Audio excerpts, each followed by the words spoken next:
Habang hinihintay si Jesus, tayo'y naghahanda. Hindi tulad ng sinasabi ng Ebanghelyo, tayo'y patulog-tulog. Kaya sinasabi ni Jesus, gumising tayo. Gumising para makinig sa kanyang salita. Gumising para ang puso ay hubugin. Gumising para akayin tayo sa buhay ng pagbabago. Pagbabago ng puso, pagtalikod sa kasalanan. Pagbabago ng buhay, nag-aakay sa atin tungo sa kaganapan ng buhay. Si Juan Bautista ang kalakbay natin. Siya ay kasama natin. Siya ang nag-iimbita sa atin na ihanda ang daraanan ng Panginoon. At ang paghahanda natin ay ang paghahanda ng puso para tanggapin siya. Ang puso na pinabago ng kanyang salita. Ang puso na hinubog ng kanyang salita. Kaya magandang imbitasyon sana ito bilang mga deboto ng Pong Nazareno at ganoon din, deboto din ni Juan Bautista. Dahil ang mga deboto ng Pong Nazareno ay deboto din ho ni Juan Bautista. At kung tayo ay nakikinig sa ating patron din si Juan Bautista,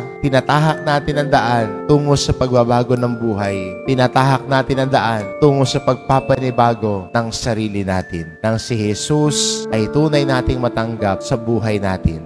Amen.